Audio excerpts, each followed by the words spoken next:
Rejection is an almost universal experience. Everyone, at some point in life, has felt the pain of being ignored, excluded, or left behind, whether by a romantic partner, a friend, a social group, or even family members. At first glance, this type of pain seems disproportionate. After all, why can an unanswered word, an ignored message, or a declined invitation hit us so deeply, so viscerally, as if a part of us is being torn away? Conventional psychology often tries to answer this with explanations about self-esteem or insecurity, but Carl Gustav Jung went further. According to Jung, the pain of rejection is not only linked to the present event, it touches on something much older, deeper, and more archetypal. When someone is rejected, the human psyche does not just react to the current moment. It unconsciously relieves all past experiences where exclusion meant danger, abandonment, or emotional death. What we are really feeling is the reactivation of a primordial wound, the fear of being left alone, helpless, invisible. A fear that forms in childhood when the acceptance of parents or caregivers was literally a matter of survival. And that is exactly why rejection hurts so much, because it dismantles us. It makes us feel as if we are not just being refused, but as if we are being annihilated. Jung called this phenomenon the abandonment complex, a set of memories, emotions, and automatic reactions deeply rooted in the unconscious. These psychic forces operate like invisible programs, triggering emotional responses that are beyond our rational control. It's as if we are taken back in an instant to the wounded child we once were. But there is something even more unsettling. Jung observed that the people who suffer the most from rejection are often those who have structured their entire identity around the acceptance of others. They wear what he called the dependent persona, a carefully crafted social mask designed to please, adapt, avoid conflict, and ensure love and approval. When this persona is rejected, the blow is not just emotional, it is existential. The feeling is that all of their existence has been invalidated, as there was never a true self behind that mask, only a constant performance. This introduction leads us to a central point. Rejection is not just an interpersonal problem. It is a mirror that reveals the unresolved parts of our inner world. It forces us to look at the shadow, the aspects we try to hide, that we deem unworthy of love, that we fear are the cause of rejection. And it is there that the potential for transformation resides. Because for Jung, all pain carries an invitation. Rejection, as cruel as it may seem, can be the trigger for a profound psychological liberation. As long as we are willing to traverse the pain and look at what it truly reveals. In this video, we will explore this journey in depth. We will understand why rejection activates the abandonment complex, how the dependent persona traps us, and why only by facing our shadow can we become truly free. It is not an easy path, but it is the only one that leads to true individuation, the process of becoming who we are, beyond the need to be accepted. Because in the end, what hurts us the most is not being rejected by others, it is having rejected ourselves. Carl Jung observed that the events that most destabilize us emotionally are not necessarily the most severe in objective terms, but rather those that activate deep, unconscious cause, emotional structures that we carry from our earliest years of life. Rejection is one of the main triggers for this. When someone excludes us, ignores us, or breaks a bond with us, we are not just dealing with a momentary frustration, we are touching, or rather being engulfed by, a much older psychic content, what Jung called the abandonment complex. This complex is like an open wound that never healed. It is formed by early experiences of neglect, rejection, emotional punishment, or abandonment, even if subtle, that were absorbed by the child's psyche as existential threats. For the child, being rejected by their caregivers is interpreted not as a social problem, but as a risk of annihilation. They depend entirely on others for survival, and any sign of disapproval can be experienced as a danger of death. These experiences do not disappear over time. They hide, creating an underground emotional structure ready to be activated when adult life reproduces similar situations. Jung called this complex constellation, that is, an apparently trivial event, such as not being responded to by someone important, Being fired or being rejected by a partner can trigger a devastating emotional chain reaction. The emotional response is disproportionate, not because we are fragile or immature, but because something deeper has been touched, something we didn't even know still hurt. And the cruelest part is that once activated, the complex takes control. It hijacks our rationality, distorts our perception, and makes us react impulsively, desperately, defensively, or even self-destructively. We can become excessively needy, aggressive, closed off, or emotionally unavailable. We are no longer dealing with the other. We are fighting against internal ghosts that have come to life. And the most tragic part, many people live their entire lives in this state, desperately trying to avoid new rejections without realizing they are trapped in an unconscious pattern. But the abandonment complex does not act alone. It is deeply intertwined with another structure of the psyche that Jung brilliantly analyzed, the dependent persona. This is the layer we put over our wounds to protect ourselves, a carefully constructed mask to ensure acceptance, approval, and belonging.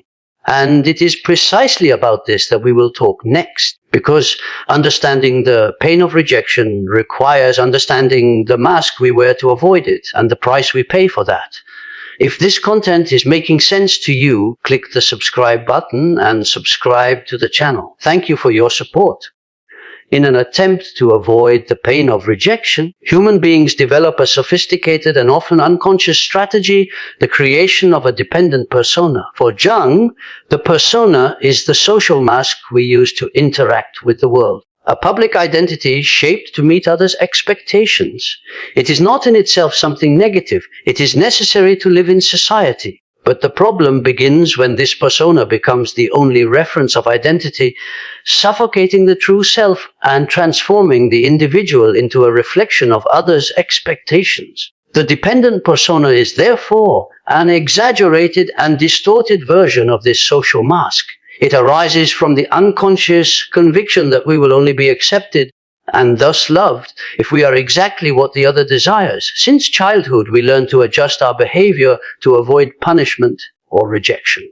The child who is praised for being obedient, for pleasing, for not making a scene, internalizes the belief that they need to be pleasant all the time, that their worth is conditioned on how much they can be accepted. Over the years, this strategy becomes so automatic that the person does not even realize they are living artificially. They become someone who pleases everyone, avoids conflict, moods themselves to the environment, and defines themselves based on external validation. This persona seeks compliments, approval, and belonging, not because it is vain, but because deep down it fears that if it stops being accepted, it will be forgotten, ignored, or discarded. The tragedy of this construction is that it does not protect from pain. It intensifies it. When this persona is rejected, the blow does not fall only on a part of the identity. It hits the whole. If you only know how to exist to please others, then any rejection transforms into a total denial of your existence. The pain comes not only from the loss of the other, but from the disintegration of an identity that was never truly yours. This type of individual does not know who they are outside of others' approval, and therefore they live in a constant state of emotional vigilance, interpreting every gesture, every silence, every expression as a possible threat to their worth. Rejection in this context is not just a traumatic event, it is an internal collapse. A collapse that brutally reveals the emptiness that exists behind the mask. But there is something even deeper. When the persona begins to crumble, and inevitably it will crumble, we are forced to confront what we have hidden for so long, our shadow, the aspects we deem unacceptable, shameful, or unworthy of love, and which we therefore bury in the unconscious. And this is precisely the next step of the journey, because when rejection dismantles the persona, it compels us to face what has been behind it all along, the part of us that has never been shown, and that perhaps desperately needs to be heard.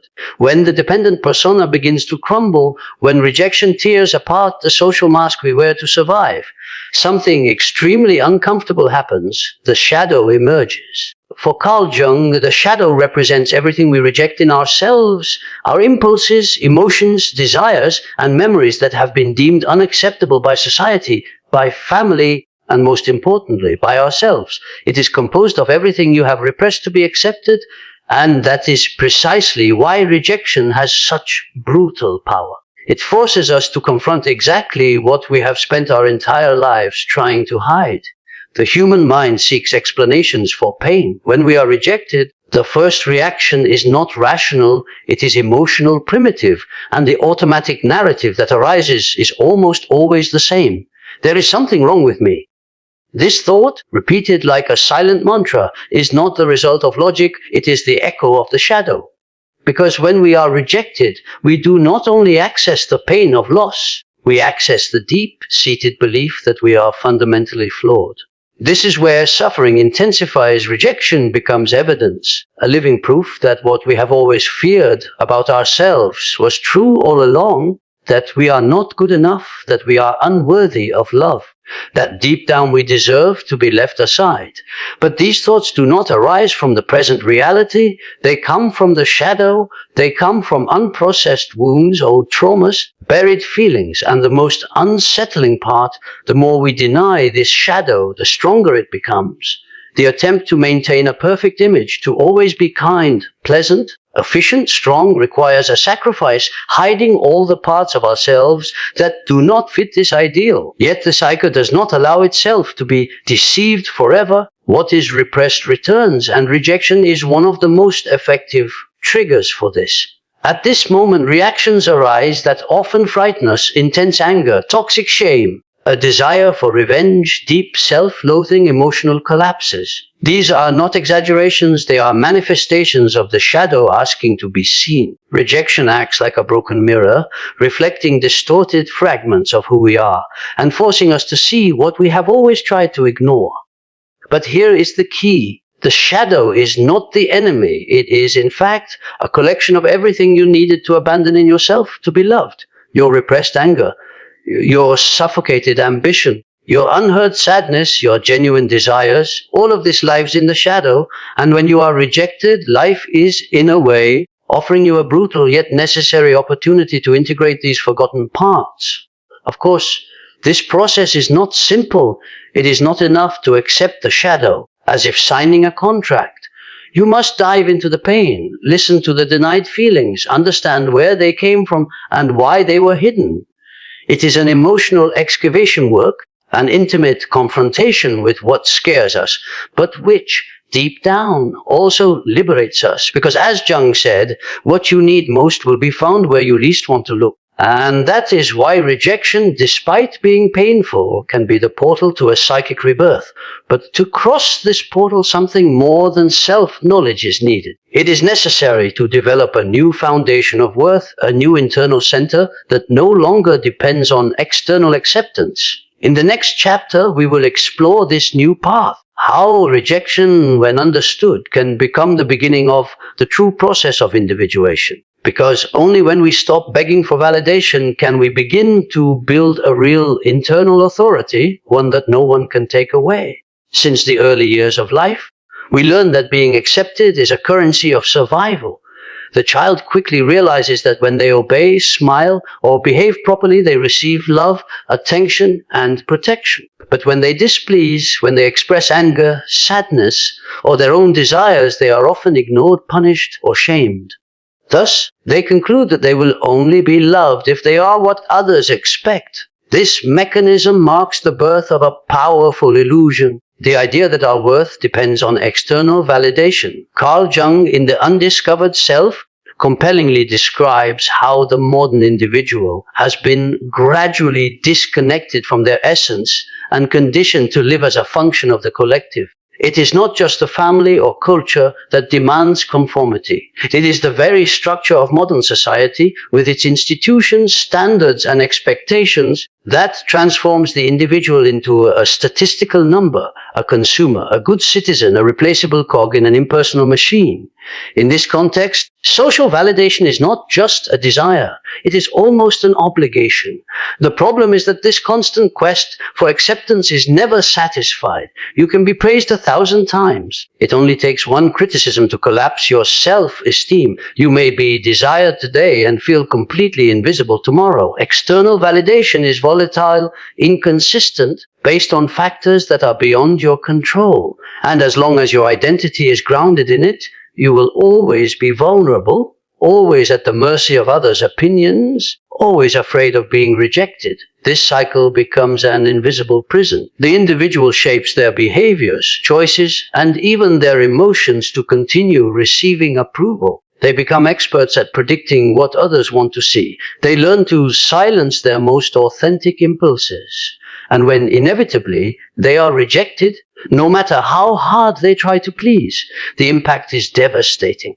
Because it is not just a rejection of the action. It is a rejection of the very identity built with so much effort. This psychic prison keeps the individual trapped in the mask of the dependent persona.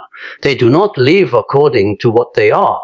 They live according to what they think they need to be to avoid abandonment. And this generates a silent exhaustion, a chronic sense of inadequacy, a fatigue from playing a role that never fully represents them. But Jung proposed an exit. He believed that true liberation can only begin when the individual develops what he called internal authority, a sense of worth, an identity that comes from within, not from outside, a solid core that does not sway with the winds of others' opinions. This process, however, does not happen overnight. It requires a break from the addiction to approval. It requires courage to disappoint, to contradict, to say no.